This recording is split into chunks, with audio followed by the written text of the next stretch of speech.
한 도시에 제화공 마르틴 아브제이치가 살았다.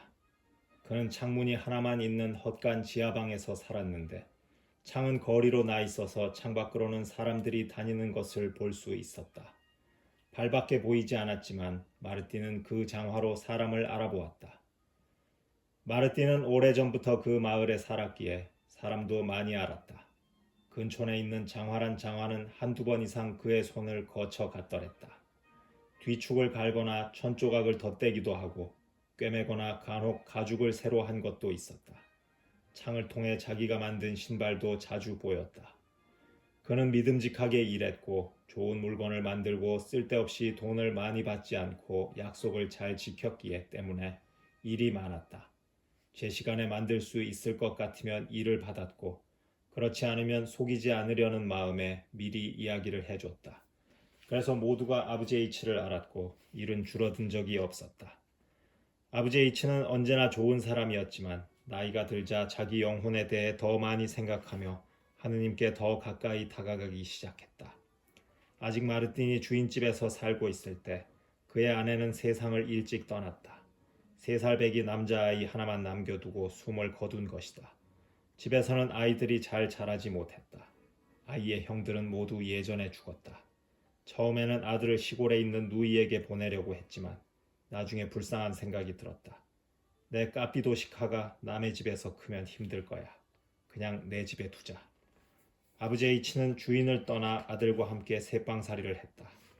하느님은 그에게 아이를 통한 행복을 맛보게 해주지 않으셨다. 소년이 자라서 아버지를 도울 수 있게 되어 아이가 인생의 기쁨으로 자리 잡을 즈음 까피도시카는 병이 들었고 자리에 누워 일주일간 열에 시달리다가 죽고 말았다. 마르틴은 아들을 묻고 절망에 빠졌다. 너무 절망한 나머지 하느님께 불평하기 시작했다. 어찌나 울적하던지 하느님께 죽음을 달라고 조르면서 나이 많은 자기가 아니라 사랑하는 유일한 아들을 데려갔다고 하느님을 비난한 적이 한두 번이 아니었다. 그는 교회 다니는 것도 그만두었다. 그러던 어느 날 성삼위일체 수도원에서 고향 사람인 한 노인이 아버지 H를 찾아왔다. 그는 벌써 8년째 순례 중이었다. 아버지 H는 그와 이야기를 나누다가 슬픔을 토로하기 시작했다. 하느님의 사람아, 난 이제 더 이상 살기도 싫으이. 딱 죽었으면 좋겠어. 그거 하나만 하느님께 빌고 있어. 이제 난 아무 희망도 없는 사람이 되었어. 그러자 그에게 노인이 말했다. 그렇게 말하는 건 좋지 않아, 마르틴. 우리가 하느님의 일을 판단할 수는 없지 않은가. 우리 머리가 아니라 하느님의 판단으로 하시는 거네. 하느님께서 자네 아들을 죽게끔 판결을 내리셨지만 자네는 살아야지. 그게 더 낫다는 뜻이야. 자네가 절망하는 건 자네가 자기 기쁨을 위해 살고 싶어서 그런 거야. 그럼 무엇을 위해 살아야 하나? 마르틴이 물었다. 노인이 말했다. 하느님을 위해 살아야지, 마르틴. 하느님이 자네에게 생명을 주셨으니 그분을 위해 살아야지. 그분을 위해 살기 시작하면 슬퍼할 게 없어지고 모든 게 쉬워질 거야. 마르틴은 잠시 잠잠했다가 말했다. 하느님을 위해 산다는 건 어떤 건가? 그러자 노인이 말했다. 그게 무엇인지는 그리스도께서 우리에게 보여주셨지. 자네 글을 읽을 줄 아나? 복음서를 사서 읽게나. 거기서 하느님을 위해 어떻게 살아야 하는지를 알아보게나. 거기에 모든 것이 쓰여 있다네. 이 말이 아버지 H의 가슴에 박혔다. 그날 그는 바로 나가 활자가 큰 신약 성경을 사서 읽기 시작했다. 휴일에만 읽을 생각이었지만 한번 읽기 시작하자 마음이 어찌나 흡족하던지 매일 성경을 읽게 되었다. 한 번은 얼찌나 열중했던지 램프에 등유가 다 탔는데도 성경에서 여전히 눈을 뗄 수가 없었다. 그렇게 아버지 H는 매일 저녁 성경을 읽었다. 많이 읽을수록 하느님이 그에게 원하는 것이 무엇인지, 하느님을 위해서 어떻게 살아야 하는지 더 명료하게 이해할 수 있었다. 그러면 그럴수록 마음은 더 가벼워졌다. 이전에는 자려고 누우면 탄식하고 끙끙 소리를 내며 계속 까피도시가를 회상했지만 이제는 이렇게 말할 뿐이었다. 주님께 영광, 주님께 영광, 주님의 뜻입니다. 그리고 그때부터 삶은 완전히 달라졌다. 이전에는 선술집에 들러 차를 마시는 게 휴일 일과였고 보드카도 거절하지 않았다. 지인들과 술을 마셨고 설사 취하지는 않았어도 선술집에서 기분이 얼큰이 좋은 채로 나와 헛소리를 짓거려대곤 했다. 소리쳐 사람을 부르고 모욕적인 말도 했었다. 그런데 지금은 그 모든 것에서 떠났다. 삶은 평온했고 기쁨이 가득 찼다. 아침부터 일정 시간 앉아 일을 하고 나면 고리에서 램프를 걷어 탁자 위에 놓고 책장에서 책을 꺼내 펼쳐서는 그 앞에 앉아 성경을 읽어 내려가곤 했다. 더 많이 읽을수록 더 많이 이해했고 마음은 더 명료하고 명랑해져 갔다. 한 번은 이런 일이 있었다. 늦은 시간까지 읽기에 몰두하는데 누가복음 6장에서 이런 구절을 접했다. 너의 이 뺨을 치는 자에게 저 뺨도 돌려대며 내 겉옷을 빼앗는 자에게 속옷도 거절하지 말라. 내게 구하는 자에게 주며 내 것을 가져가는 자에게 다시 달라 하지 말며 남에게 대접을 받고자 하는 대로 너희도 남을 대접하라. 더 읽다 보니 주님께서 이렇게 말씀하시는 구절도 있었다. 너희는 나를 불러 주여 주여 하면서도 어찌하여 내가 말하는 것을 행하지 아니하느냐. 내게 나아와 내 말을 듣고 행하는 자마다 누구와 같은 것을 너희에게 보이리라. 집을 짓되 깊이 파고 주추를 반석 위에 놓은 사람과 같으니 큰 물이 나서 탕류가 그 집에 부딪히되 잘 지었기 때문에 능히 요동하지 못하게 하였거니와 듣고 행하지 아니하는 자는 주추 없이 흙 위에 집 지은 사람과 같으니 탕류가 부딪힘에 집이 곧 무너져 파괴됨이 심하니라 하시니라. 이 구절을 읽자 아버지 H는 마음이 기뻤다. 그는 안경을 벗고 책을 놓고는 책상에 팔꿈치를 괴고 생각에 잠겼다. 이 말에 비추어 자기 삶을 반추하기 시작했다. 그는 혼잣말을 하며 생각했다. 내 집은 반석 위에 있을까? 아니면 모래 위에 있을까? 반석 위에 있으면 좋겠다. 그게 쉽다. 혼자 앉아 있으면 하느님이 명하시는 대로 모든 걸 하는 것 같지만 방심하면 또다시 죄를 짓게 되지. 그래도 노력할 거야. 아주 좋아. 주여 도와주소서. 그는 그렇게 생각하고 눕고 싶었지만 책에서 눈을 떼는 것이 아쉬웠다. 그래서 7장을 읽기 시작했다. 백부장 이야기, 과부의 아들에 대한 이야기, 요한의 제자들에게 대답한 이야기를 읽고 부자 바리새인이 주님을 자기 집에 초대한 장면에 이르렀다. 그리고 죄인 여자가 주님의 발을 눈물로 문지르며 씻긴 것과 주께서 그녀를 의롭다 하신 얘기를 읽었다. 그는 44절부터 읽기 시작했다. 그 여자를 돌아보시며 시몬에게 이르시되 이 여자를 보느냐. 내가 내 집에 들어올 때 너는 내게 발 씻을 물도 주지 아니하였으되 이 여자는 눈물로 내 발을 적시고 그 머리털로 닦았으며 너는 내게 입맞추지 아니하였으되 그는 내가 들어올 때로부터 내 발에 입맞추기를 그치지 아니하였으며 너는 내 머리에 감람유도 붓지 아니하였으되 그는 향유를 내 발에 부었느니라. 그는 이 구절을 읽으며 생각했다. 너는 내게 발 씻을 물도 주지 아니하였고 너는 내게 입맞추지 아니하였고 너는 내 머리에 감람유도 붓지 아니하였다. 아버지 H는 다시 안경을 벗어 책 위에 놓은 뒤 생각에 잠겼다. 아마도 저 바리새인은 나 같은 사람이었나 보다. 나 역시 자기만 알았으니까. 어떻게 하면 차를 실컷 마실까? 따뜻할까?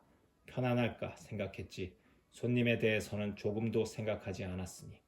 자기만 생각했지 손님에 대해서는 조금도 걱정하지 않았어. 손님이 누구였지? 주님 자신이셨잖아. 그분이 내게 오셨다면 나도 과연 저리 했을까? 그러다가 팔꿈치를 고이고 기댄 채 자기가 졸기 시작한 것도 알아채지 못했다. 마르틴, 갑자기 뭔가가 귀 위에서 속삭이기 시작했다. 마르틴은 잠결에 몸을 부르르 떨었다. 거기 누구요? 몸을 돌려 문을 보았다. 아무도 없었다. 그는 다시 졸기 시작했다. 그런데 갑자기 이런 소리가 들렸다. 마르틴, 마르틴, 내일 거리를 보라. 내가 오리라. 마르틴은 잠에서 깼고 의자에서 일어나 눈을 부비기 시작했다. 자신도 그 소리를 꿈에서 들었는지 생시에 들었는지 분간할 수 없었다. 그는 램프를 끄고 자러 누웠다.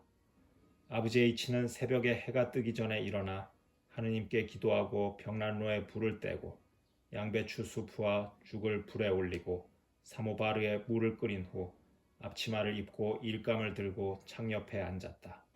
아버지 H는 앉아서 일을 하면서도 어제 일어난 일을 계속 생각하고 있었다. 긴가민가 했다. 환청을 들었나 싶다가도 정말로 목소리를 들었다는 생각이 들기도 했다. 그는 옛날에도 이런 일이 있었는데 뭘 하고 생각했다. 마르티는 그렇게 창 옆에 앉은 채 일을 한다기보다는 창밖을 곁눈질하다가 낯선 장화를 신고 누가 지나가기만 하면 몸까지 구부려 발만 아니라 얼굴까지도 보려고 창밖을 올려다보곤 했다. 새 펠트 부츠를 신고 수위가 지나갔고 물장수가 지나갔으며 나중에는 니콜라이 1세 시대의 노병 한 명이 손에 삽을 들고 가죽을 덧댄 낡은 펠트 부츠를 신고 창가를 지나갔다. 아버지 H는 부츠를 보고 그를 알아보았다. 노인의 이름은 스제바니치였고 이웃에 사는 상인이 그를 동정하여 함께 살고 있었다. 그는 수위를 도와주는 임무를 맡았다. 스제바니치는 눈을 치우기 위해 아버지 H 창 맞은편에 서 있었다. 아버지 H는 그를 보고 다시 일을 손에 잡았다. 내가 아무래도 늙어서 바보가 되었나 봐. 아버지 H는 자신을 비웃었다. 스제바니치가 눈을 치우는데 그리스도가 내게 오고 있다고 생각하다니 완전히 멍청해졌어. 늙은 영감탱이. 하지만 누비질 열담을 하고는 또다시 창밖을 보고 싶은 마음이 간절해졌다. 다시 보니 스제바니치는 삽을 벽에 기대어 놓고 볕에 몸을 녹이는 것도 아니고 쉬는 것도 아닌 그런 모습이었다. 늙고 오그라든 그는 눈을 치울 힘이 없어 보였다. 아버지 H는 생각했다. 때마침 사모바르도 내려놓을 때가 되었는데 저 사람에게 차를 대접하자. 아버지 H는 바늘을 꽂고 일어나서 탁자에 사모바르를 놓고 차를 따른 후 손가락으로 유리창을 쳤다. 스제바니치가 몸을 돌려 창 쪽으로 다가왔다. 아버지 H는 그를 손짓으로 부른 후 문을 열러 나갔다. 들어와서 몸을 데워요. 그가 말했다. 몸이 얼었으니 차를 드시오. 주께서 갚아주실 거네. 내 뼈가 다 얼었으이. 스제바니치가 말했다. 그가 들어와 눈을 털고 바닥에 흔적을 남기지 않으려고 발을 닦기 시작하는데 몸이 휘청거리는 게 보였다. 애쓰지 마시오. 내가 닦을 테니. 늘 하던 일이니 들어와 앉으시오. 아버지 H가 말했다. 자, 차를 드시오. 아버지 H는 차 두 잔을 따라 하나는 손님 앞에 밀어넣고 제 잔에 차를 후후 불기 시작했다. 스제바니치는 자기 잔을 다 마시고는 잔을 뒤집어 놓았다.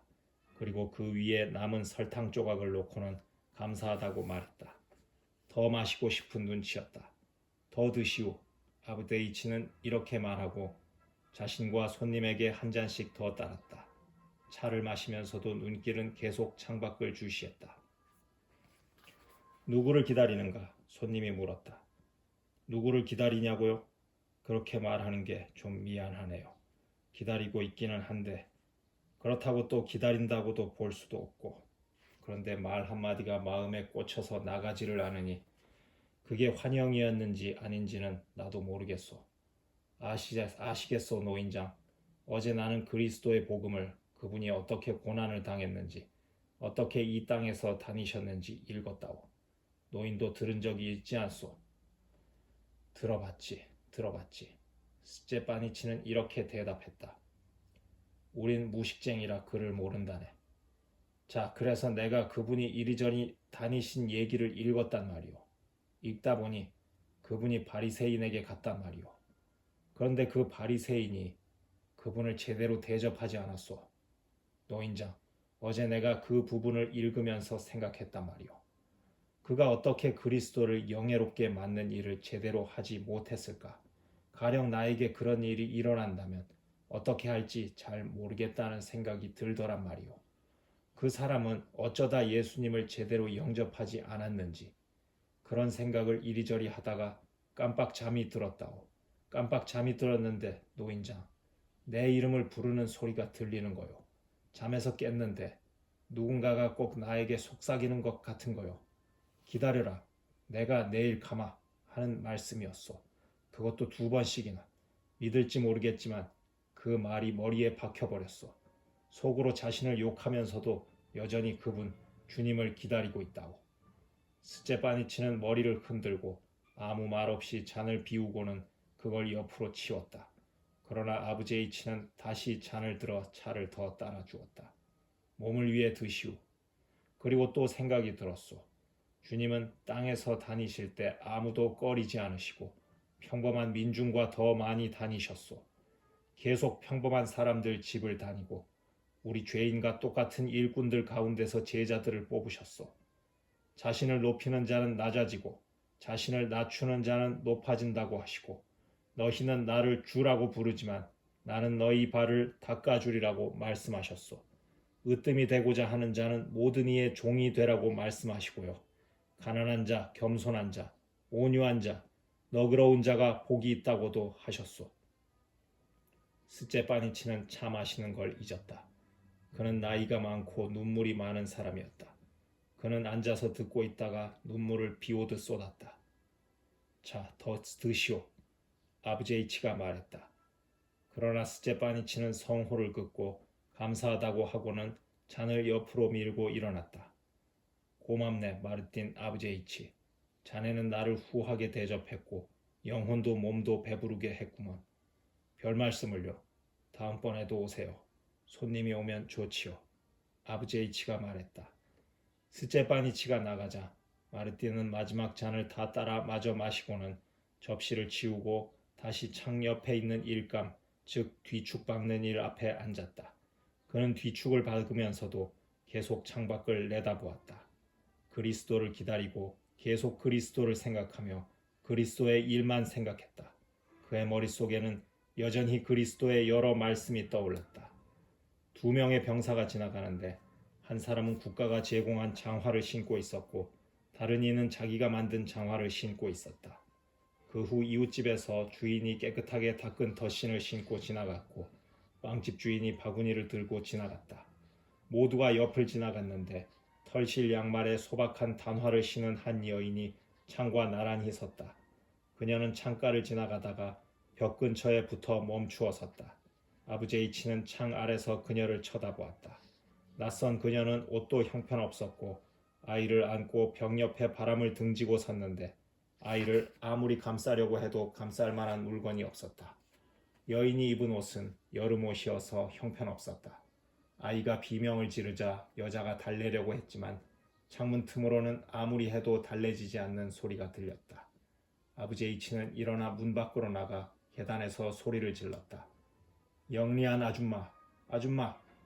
여자는 그 소리를 듣고 그를 돌아봤다. 어째서 아이와 함께 추운 데 서 있소? 방으로 들어오쇼. 따뜻한 데서 아이를 더 잘 거둘 수 있을 거요. 이리로 오쇼. 여자는 놀랐다. 앞치마를 두른 나이든 노인이 코에 안경을 걸고 집으로 들어오라고 부르는 것이었다. 그녀는 그를 따라갔다. 계단을 따라 내려가 방으로 들어갔다. 노인은 여인을 침대로 데려갔다. 이리로 똑똑한 사람, 여기 앉아요. 벽난로에 더 가까이. 몸을 녹이고 아이에게 젖을 물려요. 젖이 안 나와요. 아침부터 아무것도 먹지 못했거든요. 여인은 이렇게 말했지만 그래도 아이를 가슴에 품었다. 아브제이치는 머리를 흔들고 탁자로 가서 빵과 접시를 들고 벽난로 아궁이를 열어 야채 수프를 접시에 담은 뒤 죽이 든 항아리를 꺼냈지만 아직 죽이 충분히 끓지 않은 것을 보고는 양배추 수프만 담아 탁자에 차려 놓았다. 그는 빵을 집고 고리에서 수건을 빼서는 탁자에 올려놓았다. 앉게나, 그가 말했다. 먹게나, 아이는 내가 안고 있을 테니 나도 아이가 있었다네. 애를 어떻게 달랠지 안다네. 여인은 성호를 긋고 탁자에 앉아 먹기 시작했고 아브제이치는 침대 위 아이 곁에 앉았다. 아브제이치는 입술로 쭈쭈 소리를 내려고 했지만 이가 없어서 소리가 잘 나지 않았다. 아이는 여전히 악을 쓰며 울었다. 아브제이치는 손가락으로 아이를 얼려주자고 생각해 아이 입 바로 앞에서 손가락을 흔들다가 멀리 치웠다.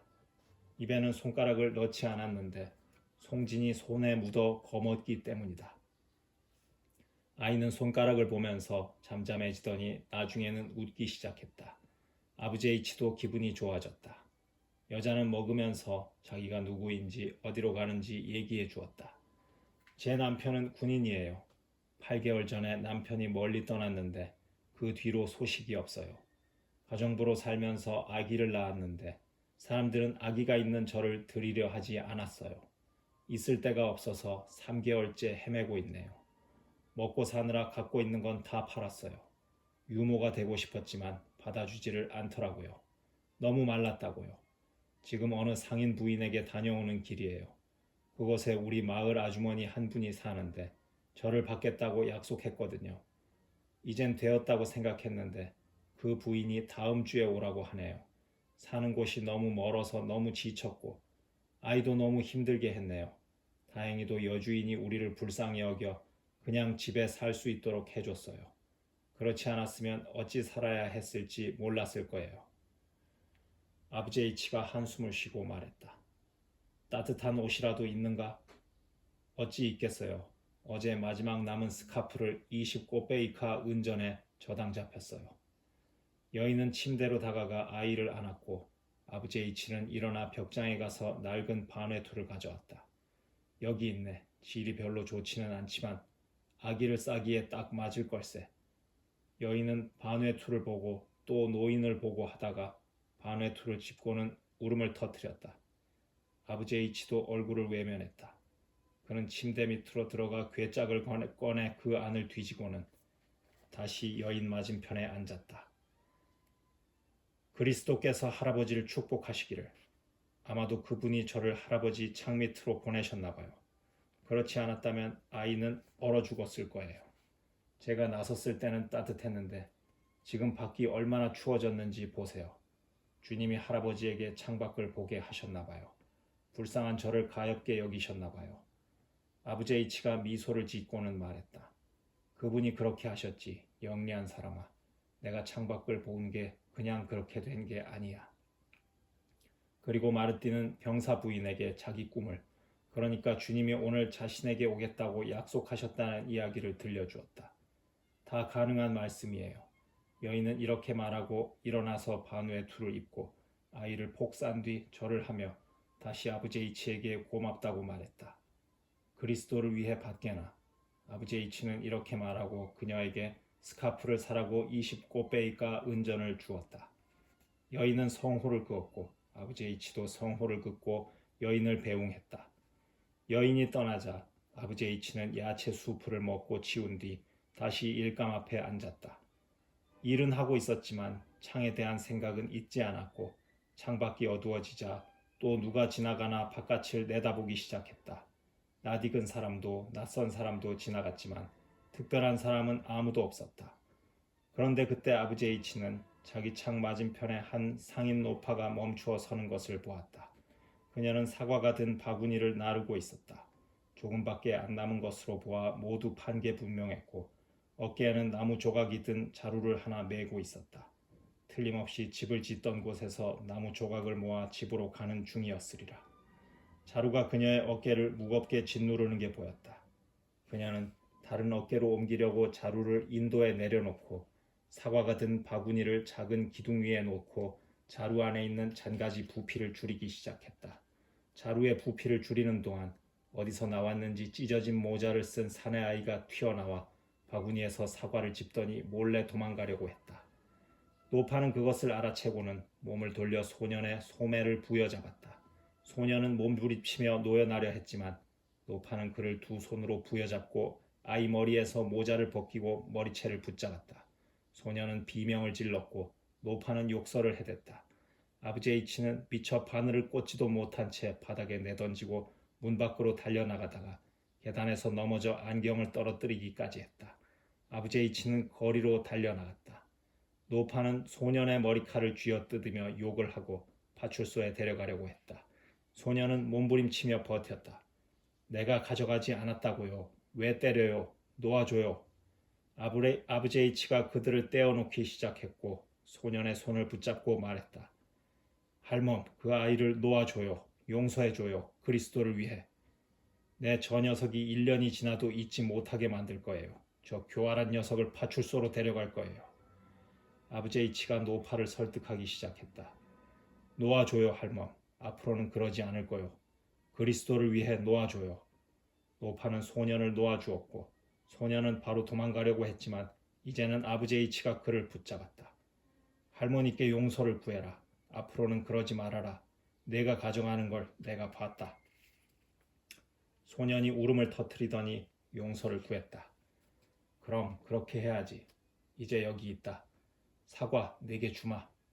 그리고 아버지 H는 바구니에서 사과를 집어 소년에게 주었다. 내가 돈을 주리다 할멈. 그가 노파에게 말했다.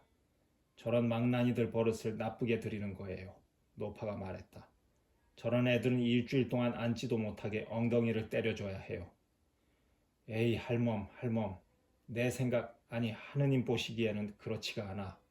사과 때문에 저 애를 매로 쳐야 한다면 우리 죄에 대해서는 어떻게 해야 하겠나. 노파는 입을 다물었다. 아버지 H는 노파에게 주인이 어떤 소장농의 큰 빚을 탕감해 주었는데 그 소장농이 자기 채무자를 어떻게 괴롭혔는지에 관한 이야기를 들려주었다. 노파는 귀를 기울여 들었고 소년도 서서 이야기를 들었다. 하느님이 용서하라고 명하셨어요. 아버지 H가 말했다. 그렇지 않으면 우리가 용서를 받지 못한다오. 모두를 용서해야 하는데 어리고 경솔한 사람은 더 용서해야죠. 노파는 머리를 흔들고 한숨을 쉬었다. 맞긴 맞는데 얘들은 너무 버릇이 없단 말이에요. 우리 나이 먹은 사람들이 가르치면 되지. 아버지 H가 말했다. 그러니 내가 말하는 거요. 노파가 말했다. 내게 아이가 7이 있었는데 딸 하나만 남았다오. 그리고 노파는 어디에서 사는지, 딸 집에서 어떻게 사는지, 손자가 몇 명인지 이야기하기 시작했다. 그런데 말이오, 내 힘이 이렇게 다 되었는데도 아직도 일을 하고 있다오. 아이들, 손자들이 가엾단 말이오. 손자들이 참 예뻐요. 그 애들처럼 나를 맞아주는 사람은 아무도 없단 말이오. 할머니, 예쁜 할머니, 좋은 할머니. 악슈트카는 아무한테도 가지 않고 나한테서 떨어지지를 않아요. 이런 말을 하며 노파는 마음이 누그러졌다. 아이들이라는 게 다 그렇지. 하느님이 함께 하시기를. 노파가 소년을 보고 말했다. 노파가 자루를 어깨에 올리려고 하자 소년이 벌떡 일어나 말했다. 내가 들을게요 할머니. 길이 같아요. 노파는 머리를 흔들면서 자루를 소년에게 올려주었다. 그들은 거리를 나란히 걸어가기 시작했다. 노파는 아버지 H에게 사과값을 달라고 하는 것도 잊어버렸다. 아버지 H는 서서 내내 그들을 바라보았고 그들이 가면서 계속 뭐라고 이야기를 주고받는 소리를 들었다. 아버지 H는 그들을 배웅한 뒤 집으로 돌아와 계단에서 안경을 발견했다. 다행히 안경은 깨지지 않았다. 바늘도 찾아 다시 일감 앞에 앉았다. 일을 조금 하려는데 실 하나가 바늘땀에 들어가지 않는 것이었다. 그리고 등롱꾼이 가로등에 불을 밝히러 가는 것이 보였다. 필시 불을 켤 때가 된 거야. 그는 이렇게 생각하고 램프에 불을 밝히고 다시 일을 하기 시작했다. 장화 하나를 다 만들고 이리저리 돌려본 후 그는 좋았어 하고 말했다.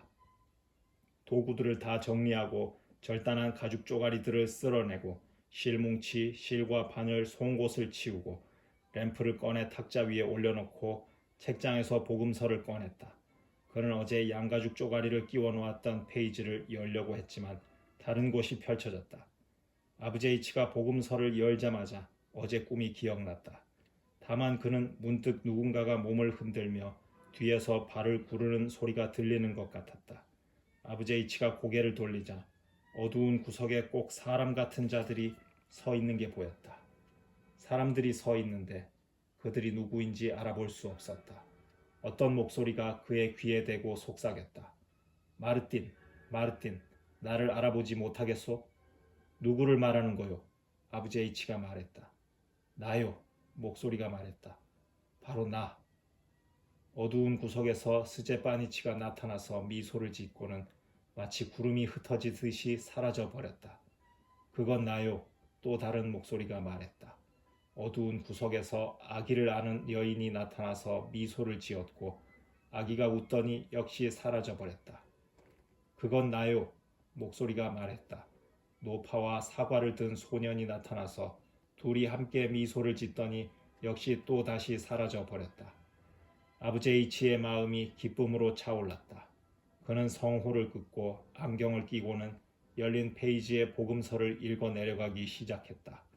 내가 줄일 때에 너희가 먹을 것을 주었고 목마를 때에 마시게 하였고 나그네 되었을 때에 영접하였고. 그리고 페이지의 아래쪽을 또 읽었다. 너희가 내 형제 중에 지극히 작은 자 하나에게 한 것이 곧 내게 한 것이니라. 아버지 H의 꿈은 거짓이 아니었고 바로 그날 구원자가 그에게 오셨으며 자신이 구원자를 대접했음을 알게 되었다.